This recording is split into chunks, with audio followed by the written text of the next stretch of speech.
Go ahead and get started. I think we can go ahead and get started. We can probably do that. Okay. All right. Jump right into my cock. Jump right. Jump right on my cock. Let's just jump right on my cock. Well, we are celebrating Halloween all month long, and to celebrate Halloween, we have started a special Mike Hawk Zombie Hunter. Zombie Hunter. And this one is called Vegan Do Without 'Em.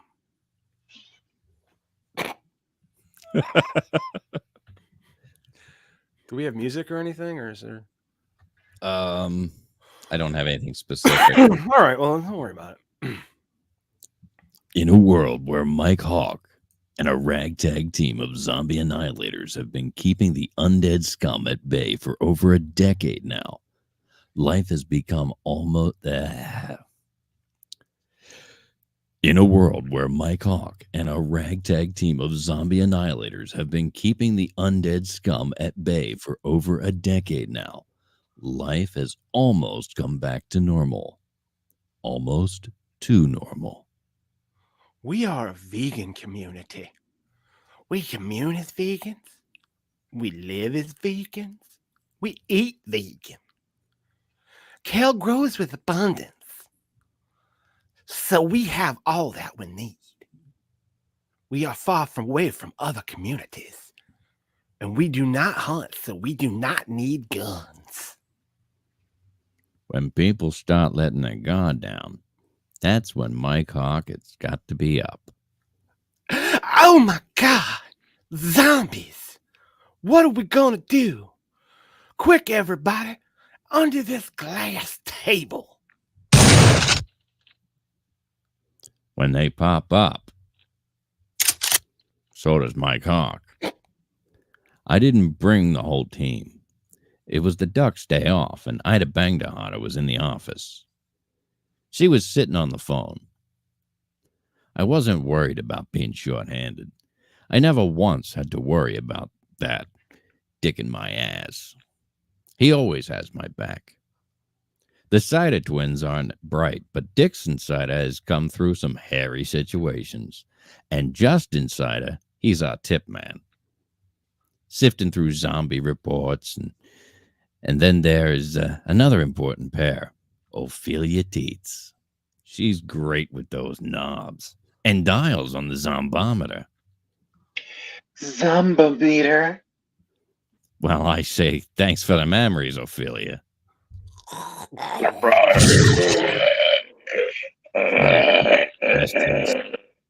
The zombies aren't eating these vegans. They're just tearing them to shreds. They aren't even tasting them. What's wrong with the meat? I had to know. I knelt down beside the mangled corpse of this smelly hippie salad shooter, and I swirled 2 fingers in the open neck wound. I brought the digits to my nostrils and smelled the crimson goo on the tip of Mike Hawk's extremity. My tongue had not yet passed my lips when it was just inside her. Hey, is Mike Hawk ready for this tip? You know that Mike Hawk is always ready to receive a tip, just inside her. Mike Hawk might have his own tip for you to spread around. Here, taste this. We might not want to do that. The guy could go an all brain biter if he isn't careful. He wasn't even bitten. It even smells pretty good. Here, smell my finger. I'm not falling for that again, Mike. Oh, that was so embarrassing the last time. It was no picnic for me, sweetheart. The alley cat behind the office is still following me around. It's all the kale. It ruins the taste of human meat like it ruins everything else. Give me a zombometer reading. Mike Hawk might be into something big. The zombometer is running off the charts. We must be near a source. Maybe 2 clicks to the west. Yeah, the source of my frustrations. How are you not saying zombometer? You sound like Ron Popeil when you say zombometer. Well, We did order it from that infomercial. There's Dixon Cider. He's about 2 clicks west with Dick in my ass. Ophelia, get on the blower. Ida Bangdaharder is sitting on the phone. We're going to need the full force of Mike Hawk and my ass amalgamated. Ooh, you mean... Yeah. Get me huge odd on.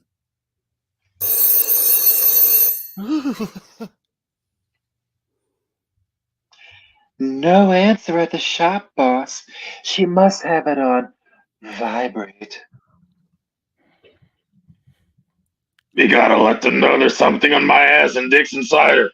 Get him on the radio. Shit.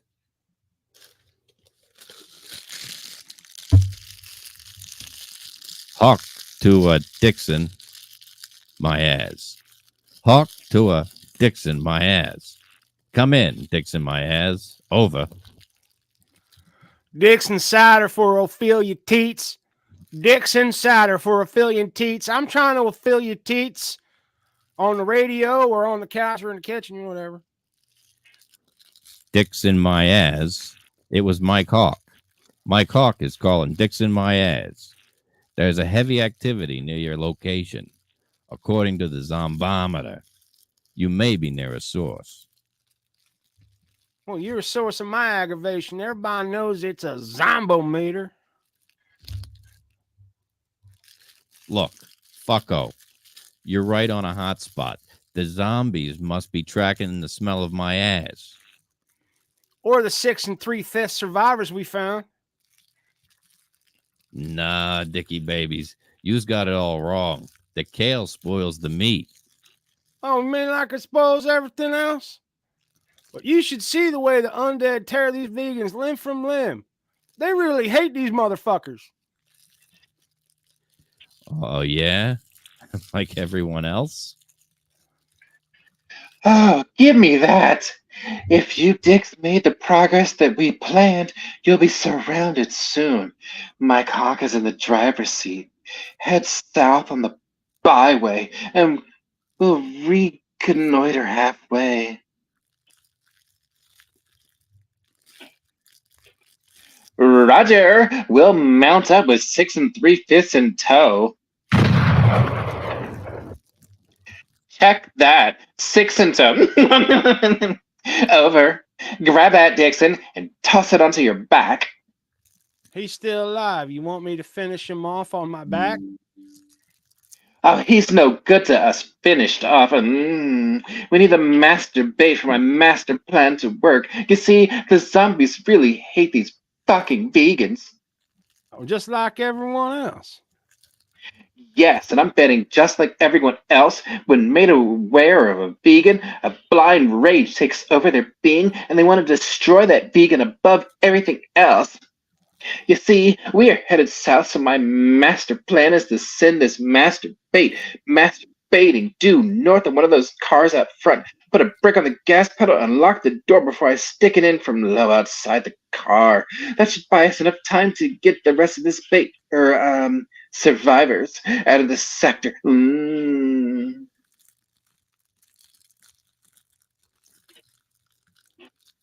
Will Dixon my ass plan of masturbating the zombies achieve the desired conclusion? Can Ophelia Teets bounce back from all the negativity she's received today? Or will Mike Hawk, Justin Cider, and Dixon Cider continue and belittle Teets to become a handful? Find out on the next installment of Mike Hawk, Zombie Hunter. Dun, dun, dun, dun, dun. Oh, shit. Here's Pete. Hey, Pete. Hi, guys. He's smoking Just in in a car. time. You missed. Well, we do it again. This time, Pete will be my Justin Cider and Dixon Cider.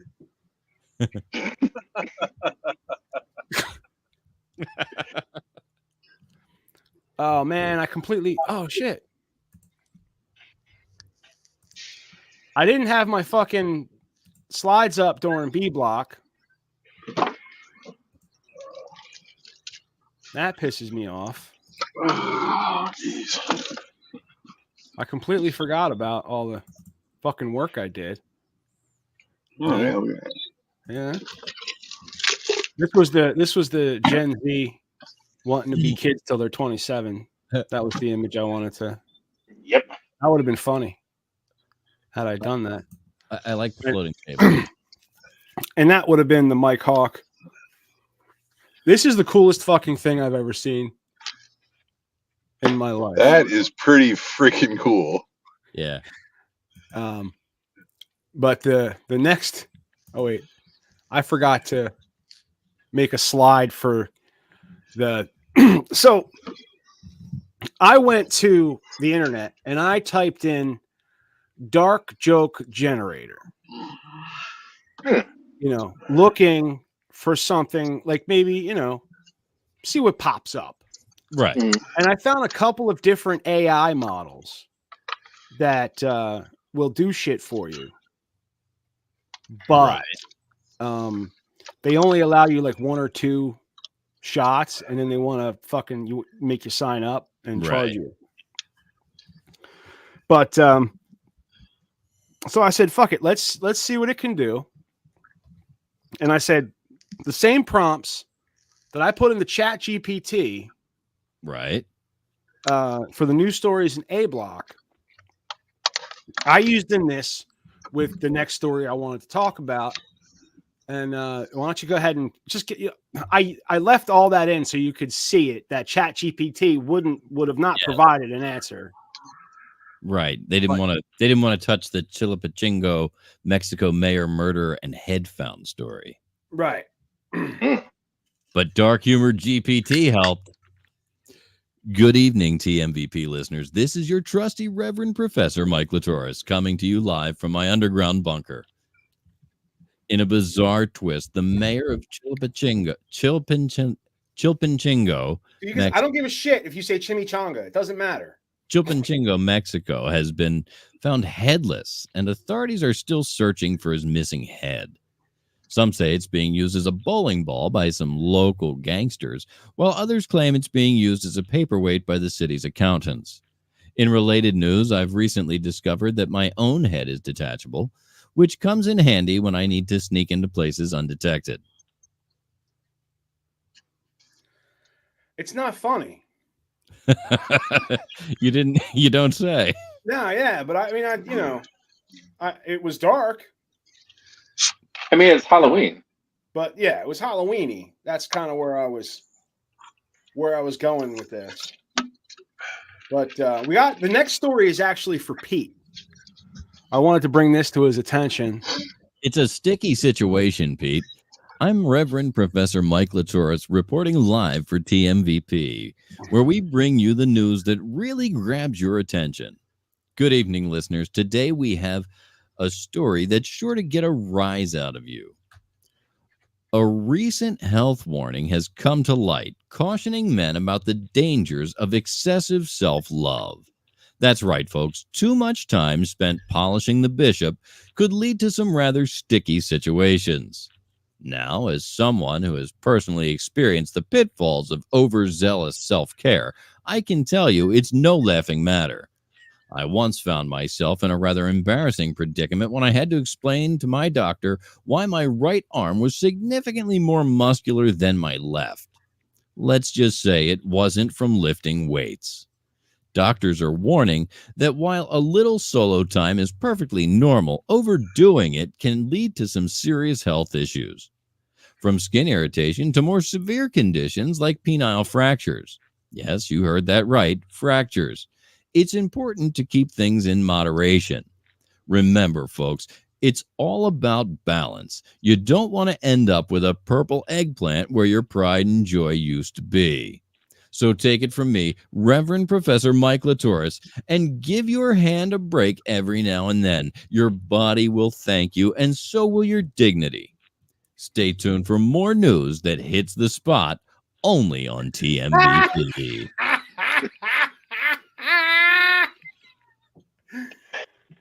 I've been waiting for that the whole show. You still have the slide up from the whatever the. No, that other is thing. that is supposed to be the slide of excessive masturbation. With a hairdryer. Really? Except I figured it might look like a sex toy. But Yeah, you it looks can't, like he's got an impact gun in his hand. yeah, and he's jerking off with it. Oh, Yeah, that was the idea.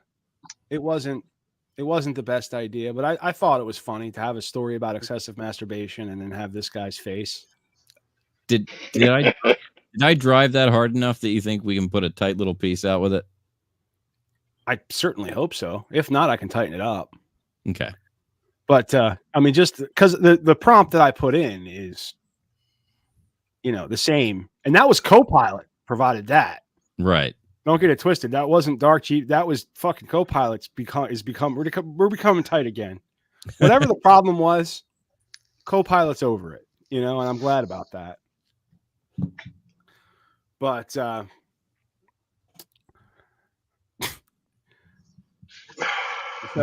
Pete, careful because you can really hurt your dick. It's a problem, right?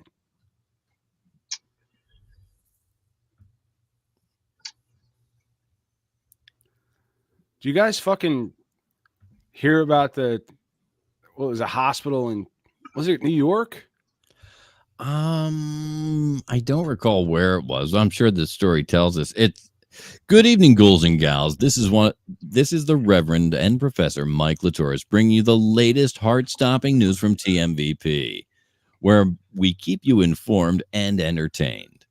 Tonight's tale is one for the medical history books, and trust me, it's a real heartbreaker. In a story that's sure to make your pulse race, Newark Beth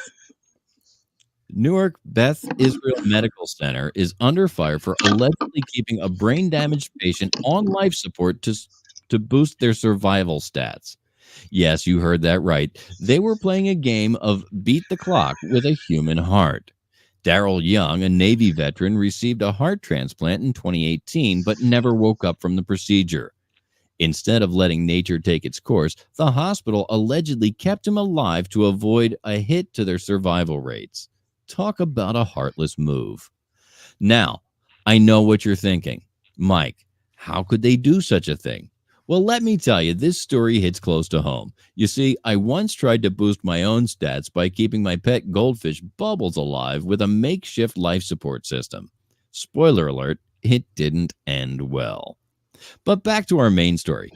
Darryl's sister is suing the hospital for malpractice, claiming they were negligent and deviated from accepted standards of practice. The hospital, of course, is tight-lipped, saying they can't comment on active litigation. Sounds fishy, right? Speaking of fishy, did I ever tell you about the time I tried to impress my date by cooking a gourmet seafood dinner? Let's just say I ended up with more burns than a vampire at a beach party. So what's the takeaway here? Always read the fine print, folks, whether it's a medical consent form or a recipe for disaster. And remember, if you're ever in need of a heart transplant, make sure your hospital isn't more interested in their stats than your survival. Stay tuned for more spine-tingling stories and keep your hearts healthy and your fish tanks clean. This is the Reverend Professor Mike Latoris signing off from TMVP, where we put the fun in dysfunctional. Dude, the only thing fucking more tragic than your dating life is what you've done to fucking Bubbles. That poor fish, dude. That poor fish has been through some shit, dude. It's been cloned. It's been kept on life support. And the whole time you're reading that, me and Pete are having a Pete off. I saw you put the glasses on, and I said, "Oh wait, look, I've got the same ones." I know. I was like, "Look, we're like twinning." A block is this is how I did A block, and Erica asked me why. I said because Pete's not here. You should have told me to grab a flannel. I'd have grabbed a flannel tonight. It was just happenstance that I was cold and threw on a flannel. It's almost it. And then I decided to button it here, like Cholo style. Yeah, I was just gonna say that. I think it works for me though. It does. Yeah. It does. It's not a bad look. I'd for say me. it works, essay. I mean, I'm white, so I can just appropriate whatever I want. Everyone. You should get blue-eyed. You should get a neck tattoo, blue-eyed cholo.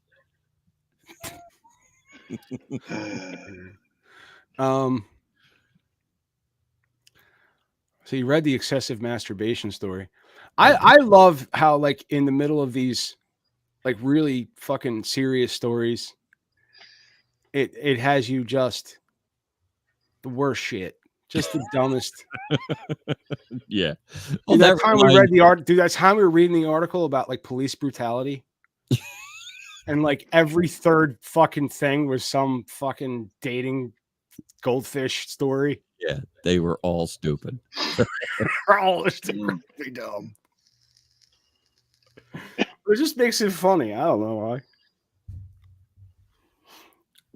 What else? Is there any? Did I make any other copy? No, there's no other copy. There's a note about the 23andMe story with all those privacy concerns that are coming up now. Oh, yeah. I just put I didn't run it through. I didn't have time. I had to focus on something else. I know there's only one more, but it takes. But when we were putting the show together, it said that the headline that came over was your DNA could be anywhere. Yeah. You know, or your DNA could be everywhere. No, I think it was anywhere. So I thought it was going to go with the masturbation story. Thinking right. That, people spread their DNA everywhere. But turns out it's a story about how, was it 23andMe is going tits up. And what's going to happen to all that fucking data? That's the issue at hand, dude. Well, and nobody really knows. And security experts are saying that if they do go tits up, that information is part of their business. It's part of the value of their business. So it has to be sold off as an asset. Yeah. So they're suggesting that anybody who dealt with them go in and close their account and demand that their data be destroyed as soon as possible to get it dated, so that the request is dated, so that your information does not get sold to the highest bidder. What is 23andMe? A DNA company. Oh, is it is it kind of like what's the other one? Yes, the other one. You swab your cheek and send it to them, and they tell you where you're from. No, this is the one where you shit in a box and they tell you if you got cancer. No. What's the other one? It's crap. What's the name of it? I'm drawing a blank. Well, let's move on, but if you've ever used 23andMe, you might want to consider deleting your data while you still can. The company's financial troubles are prompting concerns about what could happen to customers' DNA data if the firm goes tits up or is acquired by someone else. On Friday, Meredith, the bulging cunt Whitaker, president of encrypted messaging app Signal, joined other security experts who are warning 23andMe users about shit they don't fucking know because they're not part of the fucking company. It's not just you. If anyone in your family gave their DNA to 23andMe, for all of your sakes, close your account, Thunder Cunt tweeted. 23andMe has a page with instructions on how users can request an account closure. But in your 23andMe account, navigate to settings, scroll down to the 23andMe data section at the bottom, and click view on the right. Enter your birthday, and then scroll to the bottom of the next page and click permanently delete data. Once you submit your request, 23andMe will email you to confirm it. Doing so will prompt the company to discard a customer's genetic testing samples and prevent the company from using their data for future research project. It could take up to 30 days to go into effect, though.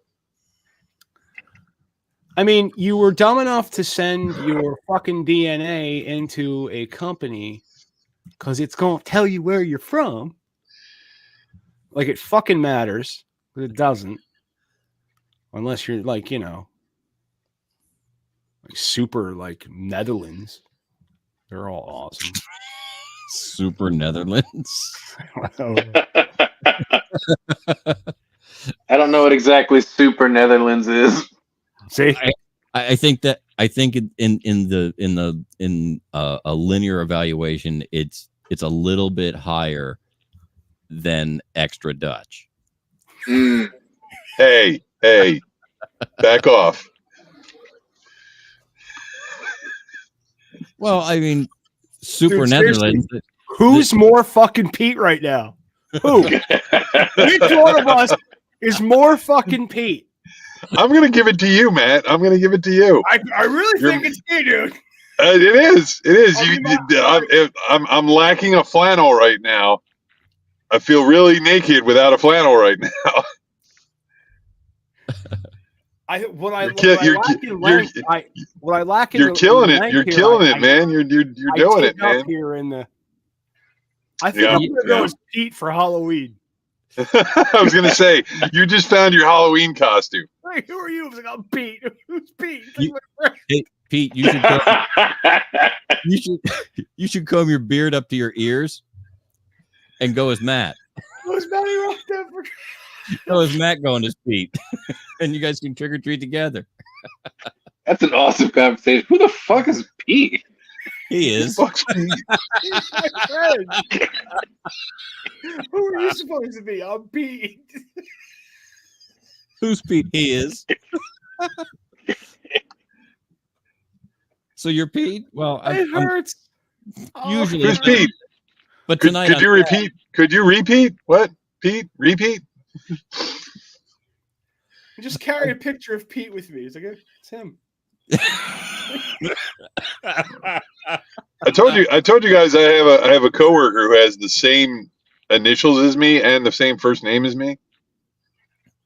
Oh yeah? Yeah, his name is Pete. Something with an R. Something with an R. We have our name tags are almost identical, except mine says commercial driver and his says customer specialist or whatever on it. So does your name tag say Peter R or Peter? It does. So it does say Peter R. You know what's strange is like the titles they give to workers. Like you used to call a jizz mopper a jizz mopper. Now you call him a commercial driver. It just doesn't. Yeah. Nothing. I thought that was fucking hilarious. Jizzmologist.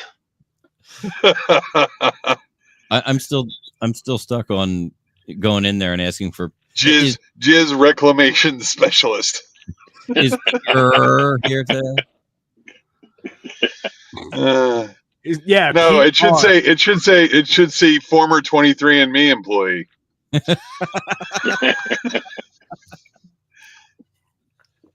Oh.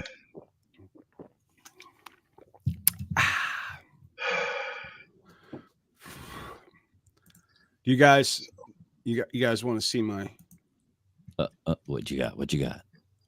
Well, I showed it once already, but they weren't here. And I think it's awesome. You know? I gotta find it. Oh, that's okay. I mean, I only have to do the post editing in real time. That's all. What do you mean? Tomorrow night, I'm going to have to sit and listen to find out where the cuts go. And yeah. Yeah, that's gonna suck for you, dude. Takes an awful long time. Yeah, I know. I've been Guys, it's Matty Rockdeath. On the last podcast, I promised you a review of the Addams Family meal. Well, we're going to start off the first review, Addams Family Burger King Crown. All right. And we're going to try the Wednesday Whopper. It is purple. You can see. Purple.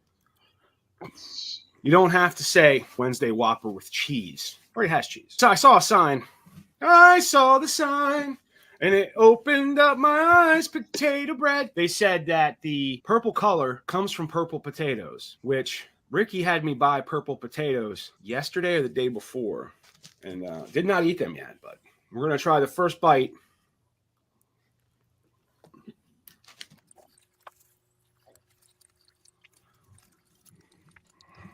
It's weird because it tastes like a Whopper, but the bread's a little different.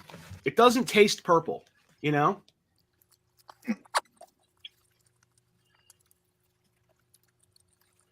There is a heartier flavor in there somewhere. It's hard to describe just what. I'm still not tasting purple. Like you can tell it's a different type of bun. You know what I mean? It's a different type of bun. So I'm going to wash this tasty burger now with a frosty beverage. They didn't have any like Halloween sodas. There's a couple Halloween sodas out there. Mountain Dew has the Voodoo, and Fanta has a mystery flavor for Halloween, so that's fun. It's a good sandwich. It's a Whopper with a little bit of a different bun. Heartier. That's the word I would use. Heartier. That's all. So that's my review of the Wednesday Whopper. There you go. Well, I have to be honest. It's really funny when you double time through your chewing. Yeah, that's why I do it. Well, I mean, it's nobody wants to watch people chew, but you want to see. No, but you left the audio, so you even sound like a chipmunk. Yeah. Oh, I slapped that together. That was just me eating lunch. I was hungry. I went to Burger King for something else, completely forgetting about this. But then when I saw it, I was like, oh, I said I was going to do a review. No time like the present. And I was going to do a review in my car, but my wife called me and wanted to chit chat. I can't make a video and chit chat, so I drove home. That was it. What's going on with that? Anybody else got anything fun to add to the festivities? What's going on with you, Big Daddy?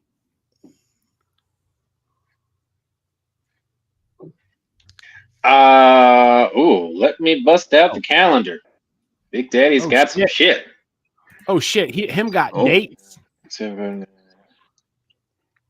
All right. Fearless Improv. Our next show will be at the Chancery Market at 1313 North Market Street, Wilmington, Delaware, 19801. That show is going to be 8 o'clock to 9:15 p.m. The Chancery Market, Wilmington, is a nice little amalgam of different food places. So come on out for that. After what that, then Friday, October 11th, 8 o'clock to 9:15 p.m. After that is Saturday, October 26th. Fearless Workshop is at 4 p.m. That's with the Delaware Contemporary, 200 South Madison Street, Wilmington, Delaware, 19801. If you pay $30 for the Fearless Workshop, you get a free ticket to the improv show that is also at the Delaware Contemporary, and that show will be from 8 o'clock to 9:15 p.m. And then after that, November 16th is the next improv show for the Funny Farm or the Forgetful Squirrels. That will be at 919 Bouchelle Road in Elkton, Maryland. That show is free. The Fearless show, if you're going to do the workshop with the improv show, is $30. If you're going to do the improv show by itself, is $20. If you're doing the Chancery Market, I believe that one is $20. You'll have to check the Fearless. Just check Google Fearless Improv, Wilmington, Delaware, for prices and more information. Come see me make shit up and make a room full of people giggle. That's why I get paid the big bucks for it. That's right. You see, you can go see Big Daddy live in person. You can see my cock. The fuck we call him Big Daddy? Because I know right now you're looking at a floating head. If you ever seen this motherfucker up close, it's intimidating. You'll know why they call me Big Daddy. And also, this is apparently this image is what the co-pilot thinks the Media Virus podcast consists of. Wait, which one am I? I guess that's me at the podium. I think that is the Reverend Professor Mike Latoris at least I have a nice hat. Yeah. Is that Chewbacca or is that like Sasquatch? Hold on. That's what I'm trying to decide. Am I the lagoon monster at the top or am I Bigfoot in the back? And is that an owl? I mean, it is.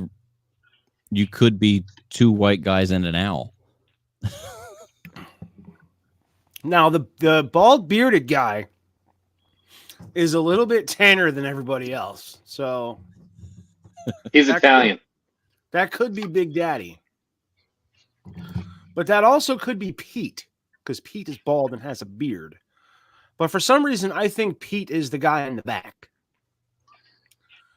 And with his finger up.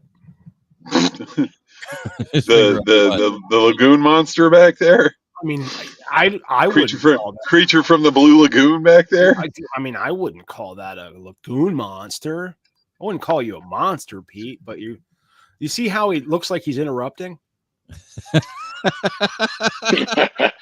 I mean, no, like right in this area, like if you look at like his finger pointing and his mouth being open, everybody else has their mouth closed.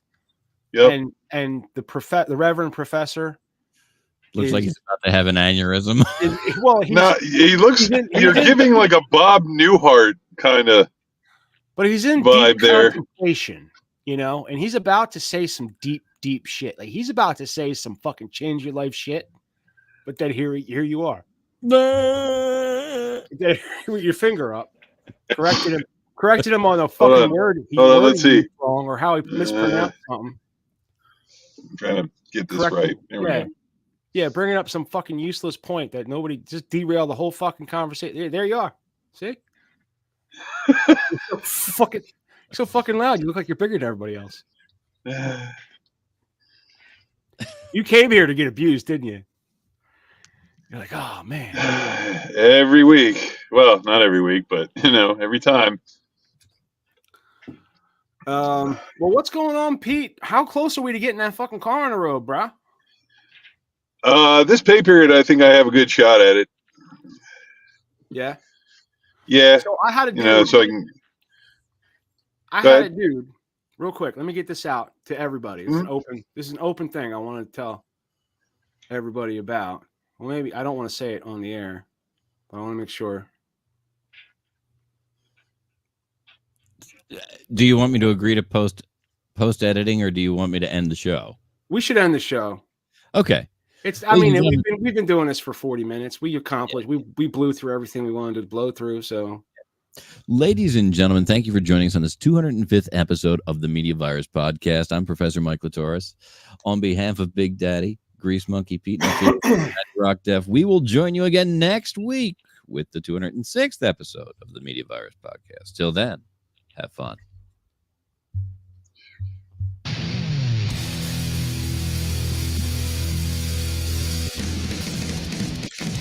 Kill daylight savings time.